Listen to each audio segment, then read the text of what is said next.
अब मैं आपको उस दुआ की तरफ आता हूँ, फिर मैं आपको रुजत का नक्श बताऊँगा कि नक्श रुजत किसे कहा जाता है, और अगर किसी शख्स को कोई रुजत हो जाती है तो वो नक्श लिख के अपने गले में डाल ले, अपने बाजू में बांध ले, या वो उसकी फिर हिफाजत में रहता है, फिर उसको कोई रुजत नहीं होती। अगर रुजत उसके ऊपर होती है, मैं वो नक्श आपको तालीम करूँगा जो मुझ तक मेरे बुज़ुर्गों से पहुँचा है, और उस नक्श के अंदर जो हरूफ हैं, जो आदात हैं, जो वो नक्श है, उस आदत के अंदर, उस हरूफ के अंदर ये कैफियत मौजूद है, उसकी ये तासीर है कि वो हर किस्म की नेगेटिविटी असरात को, हर किस्म की रुजत को अपने अंदर सल्ब कर लेते हैं।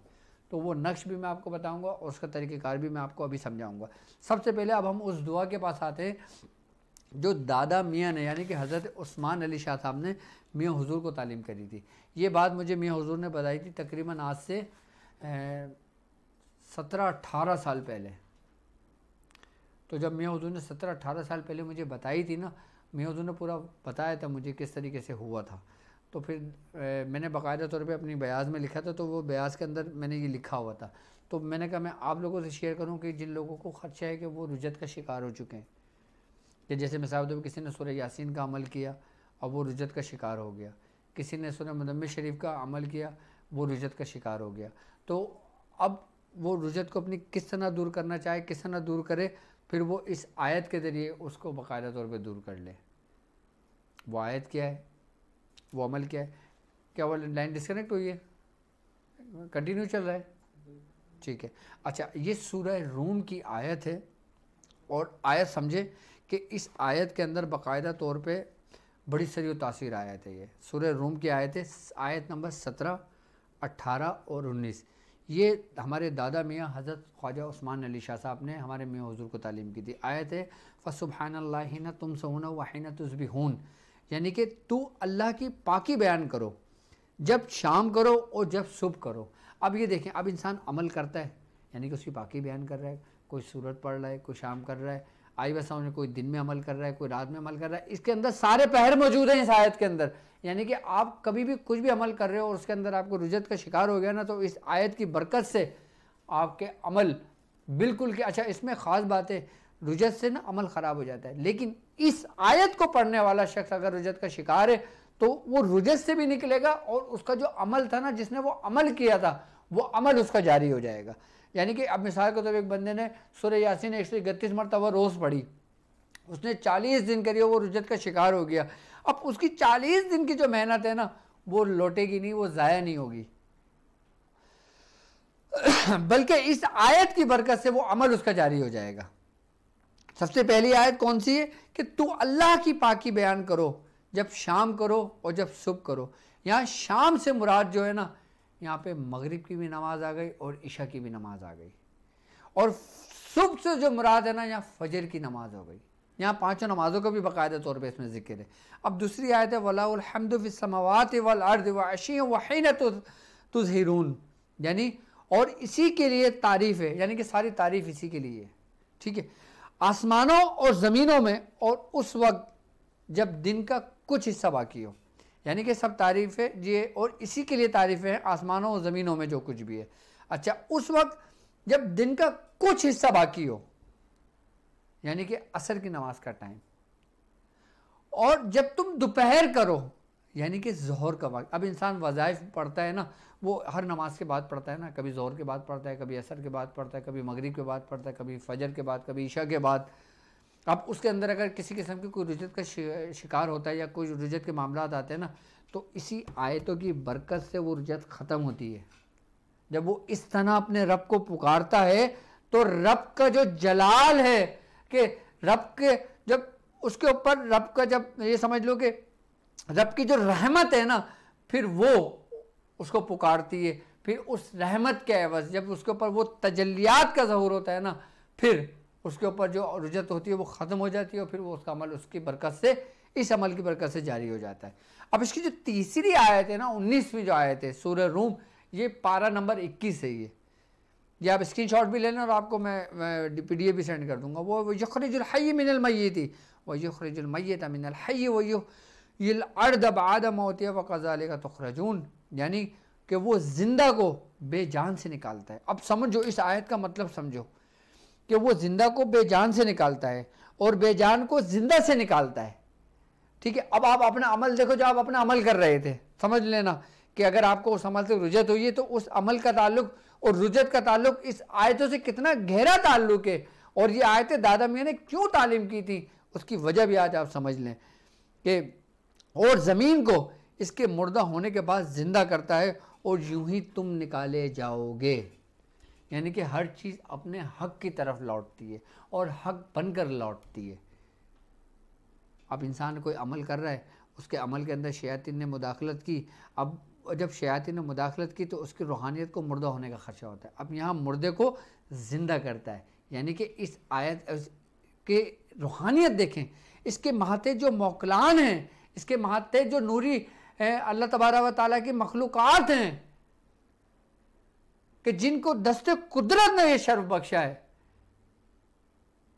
कि फिर वो उस शयातीनी अमल जो इंसान करता है ना कि जब वो रुजत का शिकार होता है फिर उसका जो असर ख़त्म होता है ना, फिर वो मुर्दे से ज़िंदगी की तरफ लौट जाता है। यानी कि जो वो मेहनत कर रहा होता है ना, जो उसने मेहनत करी होती है, फिर वो मेहनत जो होती है उसकी कामयाबी की तरफ चली जाती है, वो उस रुजत से भी बाहर आ जाता है, उसका अमल भी मुकम्मल हो जाता है और फिर वो हो जाता है। अच्छा, ये जो आयत है ना, इसका कोई ख़ास अमल नहीं है। हमें जो मियां हुजूर ने फरमाया था ना, वो फरमाया था कि हर नमाज के बाद हमारे दादा मियाँ ने हमें हुक्म दिया था कि 10 बार ये आयतें पढ़ लिया करो।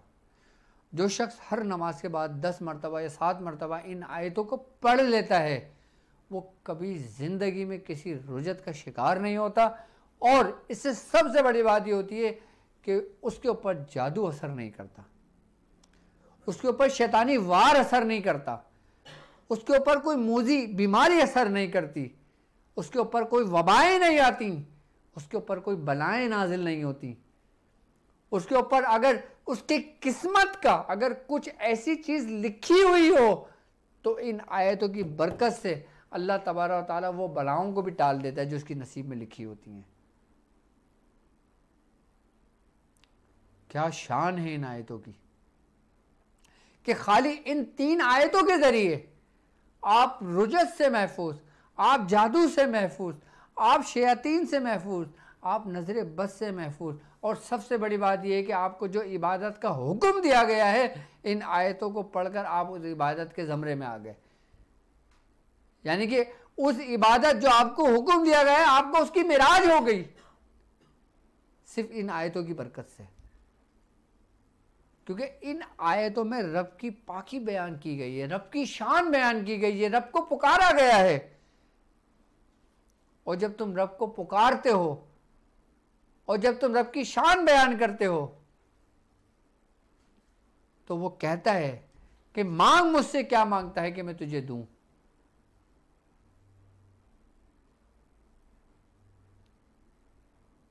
तो खाली इन 3 आयतों के ज़रिए आपके कितने मामलात हल हो गए। बिलखुसूस हमारे दादा मियाँ ने जो तालीम किया था ना मियाँ हुजूर को, वो रुजत का कह कर दी थी ये आयतें। और मियाँ हुजूर ने फरमाया कि इन आयतों की इजाज़त हमारे पास ख़ानदान कादरिया से हुई, और हमारे दादा मियाँ को जो इसकी इजाज़त हुई थी वो शाह मोहम्मद हसन से हुई थी, और शाह मोहम्मद हसन को जो उनसे इजाज़त हुई थी वो शाह इनायत हसन यानी कि नबी रज़ा शाह साहब से हुई थी, और नबी रज़ा शाह साहब को जो हुई थी इसकी इजाज़त वो अब्दुल हई शाह साहब से हुई थी। तो यानी कि इन आयतों की अहमियत है ना, जो सनद के साथ ये आयतें हम तक मिली हैं और बिलखुसूस कह के मिली हैं। यानी कि ये सिलसिला तो शुरू से चला आ रहा है ना कि हमारे दादा मियाँ अब्दुल हई शाह साहब के लाखों मुरीदीन थे। अब लाखों मुरीदीन अमलियात जब करते थे, जब जिक्र अस्कार करते थे, जब उनके ऊपर कोई रुजत के मामलात आते थे तो वो रुजत के मामला किस तरह हल होते थे? इन्हीं आयतों की बरकत से जो उनको पीर व मुर्शिद ने अता किए थे। अब इन आयतों की कितनी अहमियत है कि इन आयतों की बरकत से आप रुजत से महफूज हो गए। अच्छा, आप हर किस्म की रुजत से महफूज हो गए, ज़मीनी, आसमानी, हवाई और पानी। कैसे? यानी कि आसमानी से मुराद कि वो जिन्नात कि जो जिनका ताल्लुक़ हवा से है, जो हवा में उड़ते हैं। ज़मीन से मुराद वो जिन्नात, वो शयातीन जो ज़मीन पे फ़साद फैलाते हैं। पानी से मुराद वो शैतान, वो शयातीन सारे कि हुजूर करीम सल्लल्लाहु अलैहि वसल्लम को जो हदीस आपने फरमाया कि शैतान अपना तख्त जो है वो पानी के ऊपर रखता है, पानी के ऊपर उसका वो लगाया जाता है, और फिर वो अपने शैतानों को पुकारता है, वो पूछता है कि आओ सुबह शाम का हिसाब दो मुझे।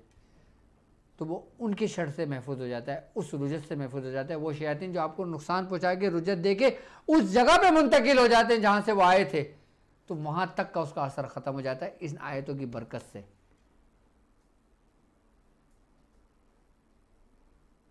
और फिर आ जाता है आतिशी, यानी कि वो मखलूक़ात कि जिनका ताल्लुक़ आतिश से है, आग से है, उनके शर से महफूज हो जाता है। यानी कि सिर्फ 3 आयतों के ज़रिए आप अपने हर उस मुसीबत से महफूज हो गए, हर उस नागानी आफत से महफूज हो गए कि जो तुम पर नाजिल होने वाली थी, जो होगी, जो हो रही थी या जो हो चुकी थी। तमाम किस्म की वबाओं से, बलाओं से, रुजत से आप महफूज हो गए। रुजत ख़त्म करने के लिए मैंने अपनी ज़िंदगी में इससे बेहतरीन आयतें नहीं देखी। मैं शायद उस तरीके से नहीं समझा सका जिस तरीके से मेरे मुर्शिद ने मुझे इसके बारे में बताया था, लेकिन फिर भी मैंने कोशिश की कि मैं आपको इन आयतों के ज़रिए समझा दूं कि ये आयत रुजत में किस तरह ख़त्म कर